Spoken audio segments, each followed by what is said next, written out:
안녕하세요. 오늘은 제가 실천하고 있는 건강해지는 습관들에 대해서 공유해 볼까 해요. 제가 양약을 너무 오랫동안 장기 복용을 하는 게 있어서 이제 서서히 끊고 싶은 마음도 있고, 평생 양약을 먹고 살 순 없잖아요. 비염 약도 거의 매일 복용을 하고, 제가 개인적으로 처방받아서 먹고 있는 약도 거의 이제 매일 복용한 지 5년 정도 됐거든요. 그래서 아무래도 이게 건강에 굉장히 안 좋은 것 같아서 제가 이제 몸을 개선하고 면역력을 높여서 비염도 양약 없이 증상을 개선할 수 있는 체질을 만들려고 습관을 시작하게 되었습니다. 그래서 여러분들에게도 공유 드리면 도움이 되실 것 같아서 이렇게 이야기해보게 되었고요. 우선 첫 번째로는 최대한 일찍 잠들기예요. 여러분들도 아마 들어보셨을 텐데 밤 10시에서 새벽 2시 사이에 우리 몸에 이제 필요한 각종 호르몬들이 분비되는 시간대이기도 해서 이 시간에는 꼭 수면을 취하고 있는 게 좋다라고 하는데, 저 같은 경우에도 늦게까지 이제 스마트폰을 하다가 자거나 또 불면증이라는 이유로 이렇게 잠에 늦게 들게 되는 경우가 되게 많았던 것 같아요. 근데 이런 게 아무래도 그 다음날 컨디션이라든지 우리 몸의 전반적인 밸런스에 영향을 미치기 때문에 여러분들도 최대한 11시 이전에 취침하는 것을 목표로 한번 해보시면 몸 상태가 컨디션이 좋아지는 것을 느끼실 수 있을 거예요. 피로감도 좀 줄고, 이제 낮 시간에 활동을 하시다 보면은 식곤증이라던가 이런 증세처럼 피곤한 그런 증세가 찾아오곤 하는데, 저 같은 경우에는 출근길에 대중교통에서 가는 길에 굉장히 피곤하고 졸리더라고요. 그래서 눈을 감고 이제 출근을 하는 그런 모습도 종종 있었었는데, 이제 제가 습관을 많이 바꾸고 나서부터는 알람 시간 전에 항상 눈을 뜬다던가 하는 식으로 컨디션, 피로감에 도움이 되는 것을 몸소 느낄 수가 있었습니다. 그래서 여러분들도 최대한 일찍 잠에 드는 것을 한번 습관화해 보시면 좋을 것 같아요.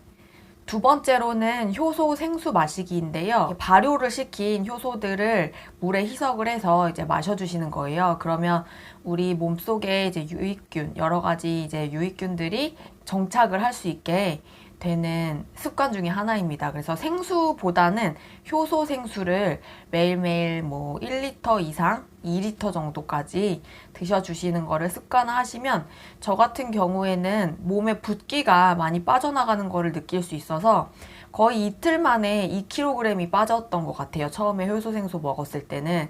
그만큼 우리 몸에 붓기가 부종이 되게 많았다라는 증거이죠. 그러니까 이틀 만에 실제로 뭐 지방이나 단백질이 빠져나갔을 가능성이 별로 없기 때문에 그만큼 우리 몸에 불필요한 부종들을 제거해 줄 수도 있고, 그리고 이제 대사를 촉진시키고, 당뇨병을 가지고 계신 분들이라던가 만성 질환을 가지고 계신 분들, 그리고 몸속에 이제 염증이 많으신 분들에게 굉장히 도움이 되는 습관 중에 하나인 것 같습니다. 그래서 저는 항상 하루에 거의 2리터 정도 효소 생수를 먹고 있고, 일반 생수는 먹지 않고 있어요. 그래서 이런 습관도 몸속에 유익균 밸런스를 잡아주는데 굉장히 좋은 습관이라고 생각이 듭니다.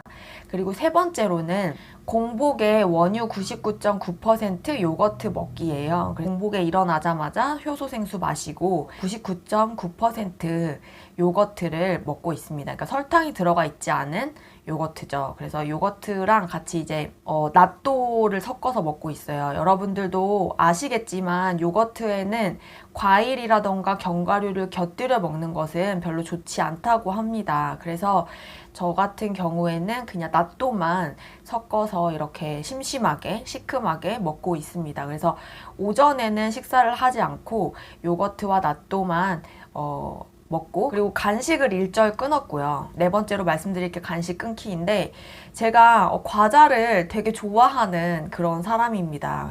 그래서 식사와 식사 사이에 군것질을 굉장히 많이 했었고 즐겨 했었어요. 아이오브 쇼핑 하울 보시면 제가 과자류를 많이 구입하는 거를 여러분들도 보셨을 거예요.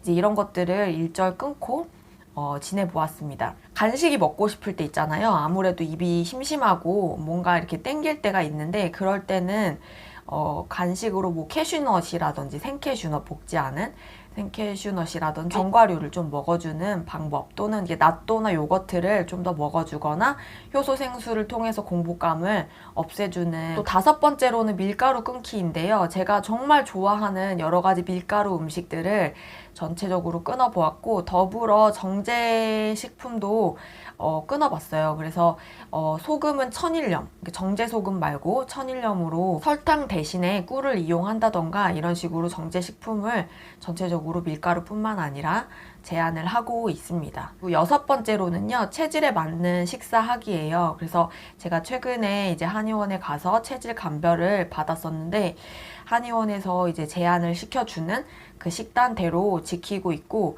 저는 100% 지키면서 저의 몸 상태를 체크해보고 있는데, 비염 증상 중에 제가 되게 심했던 게 코막힘이랑 콧물 그리고 재채기였어요.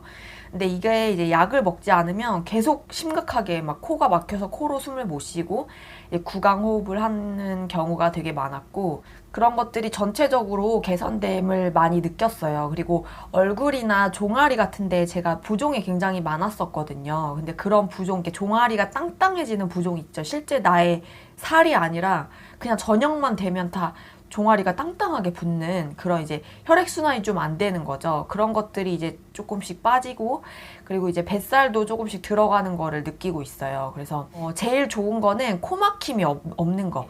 한쪽이 막히면 한쪽이 뚫린다던가 하는 식으로 이게 두 쪽 다 막히는 경우는 이제 거의 없습니다. 그래서 이 약을 끊었음에도 불구하고 이런 호전이 보여서 저는 개인적으로 굉장히 만족을 하고 있고요. 요즘에 제 습관에 대해서. 그리고 7번째로는 양약 끊기예요. 그래서 제가 지금 먹고 있는, 처방받아서 오랫동안 장기 복용하고 있었던 약이 5년 먹은 약도 있고 1년 먹은 약도 있고 뭐 6개월 정도 복용한 뭐 약도 있었는데, 먼저 이제 비염 약부터 끊어봤고 증상 호전을 많이 느끼고 있어서 더 이상 이제 그 양약의 장기 복용의 필요성을 못 느끼고 있어요. 제가 여태까지 저의 이제 면역력 관리를 할 생각을 안 하고 양약에 의존했던 제 자신에 대해서 돌아보는 계기도 됐던 것 같고, 5년 동안 복용을 했던, 장기 복용을 했던 호르몬제가 있어요. 통증을 조절하기 위해서 먹었던 건데, 그거를 과감하게 끊어보려고 용기를 내게 되었습니다. 그래서 제가 자궁 선근증이랑 자궁 근종 이런 것들이 있어서 생리량도 굉장히 많고, 그리고 생리통 때문에 거의 잠을 못 잘 정도로 굉장히 심한 통증을 겪어서 호르몬제를 복용 중이었는데요. 거의 5년 가까이 먹은 거예요. 그걸 이제 과감하게 이번 달부터 끊어보도록 하고, 그 후기에 대해서 통증이 뭐 유지가 됐는지 아니면 좀 나아졌는지 그런 거에 대해서는 공유를 또 차차 드리도록 할게요. 또 8번째 습관은 코로 호흡하기예요. 제가 비염이 심하다 보니까 구강 호흡이 습관이 된 것 같아요. 그래서 코가 막혀 있지 않아도 구강 호흡으로 자연스럽게 입이 항상 벌려져 있는 거예요.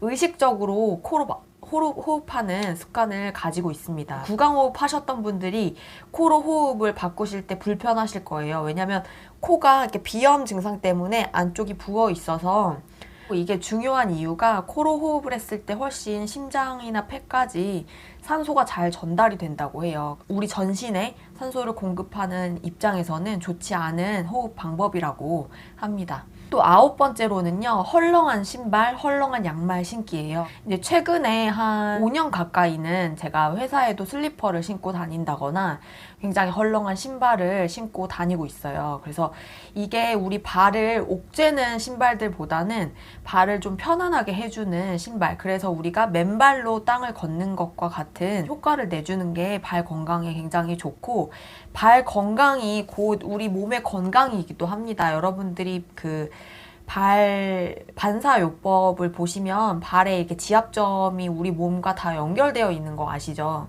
그래서 우리 발의 근육들이 잘 생성이 되고 여러 가지 자극을 받는 것 자체가 우리 몸 건강에 이로운 효과를 준다고 하니까, 여러분들께 수족 냉증 있으신 분들도 발을 계속 주물러 주거나 발에 대한 건강에 신경을 써주시면은 혈액순환의 문제인 거잖아요. 발끝이 차다, 손끝이 차다는 거는 우리 말초 신경까지 혈액이 잘 전달되지 못하고 있다라는 증거이기도 하기 때문에, 수족 냉증이 있으신 분들은 발 반사요법을 활용을 해서 발끝에 이제 뭐 말초 신경들을 자극을 해주시면서 발의 온도를 높여주시는 족욕도 도움이 된다고 합니다.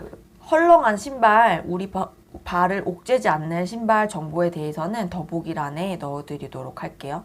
그리고 제가 먹고 있는 요거트나 이런 언급했던 습관의 제품들이 있다면은 더보기란에 추천을 남겨드리도록 할게요. 또 10번째 습관으로는 주 1회 이상 운동하기예요. 그래서 저는 주로 걷기나 등산, 이런 자전거 타기 이런 운동들을 좋아하고 있는데, 사무직에 근무하시는 분들, 또 운전하고 다니시는 분들은 운동량이 굉장히 적잖아요. 이런 것들을 예방을 해서 우리 몸에 좀 건강한 밸런스를 만들어주기 위한 좋은 습관인 것 같습니다. 11번째는요, 기름에 볶아 먹지 않기예요. 제가 툭 하면 볶아 먹는 습관이 있었거든요. 양파도 볶아 먹고, 야채들도 볶아 먹고, 그리고 심지어 찌개를 끓일 때에도 이제 김치를 볶아서 이제 육수를 넣고 김치찌개를 끓인다던가 하는 식으로 항상 기름에 볶는 과정을 많이 거치는 조리법을 가지고 있었었는데, 건강에 좋지 않다고 하더라고요. 그래서 이제 김치찌개를 끓이더라도 그냥 발효된 김치 자체를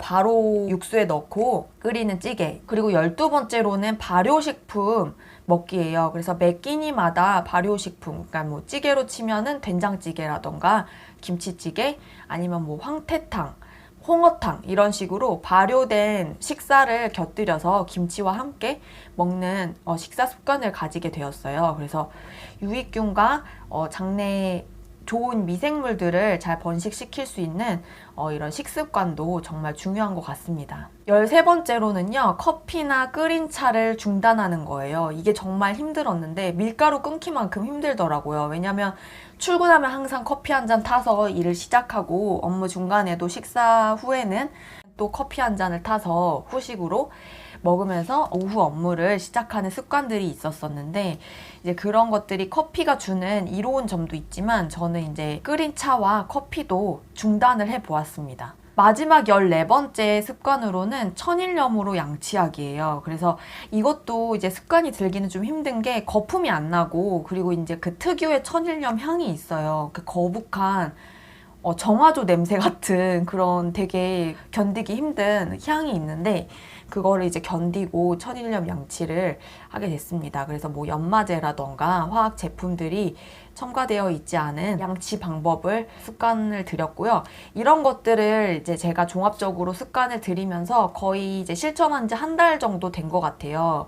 이제 그러면서 좋아진 여러 가지 효과들이 있는데, 우선은 이제 제일 좋은 거는 저는 이제 뱃살 지방이 빠지는 거랑, 그리고 전체적인 부종이 제거가 돼서 거의 2-3kg 정도 체중 감량이 추가적으로 있었던 부분, 그리고 낮 시간에 우리가 활동을 해야 될 시간에 졸음이 오는 증상, 피곤한 증상들이 거의 사라졌어요. 그리고 이제는 알람 시간보다 일찍 깨서 활동을 시작하는 그런 부지런함도 생겼고요. 그리고 입마름이나 입이 쓴 그런 증상도 있었거든요. 이게 양약을 장기 복용했을 때 대표적인 증상이라고 해요.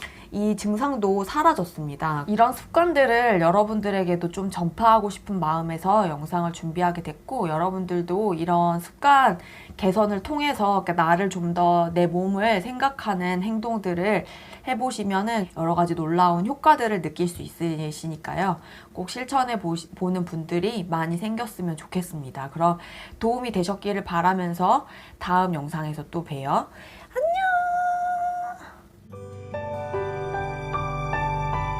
안녕!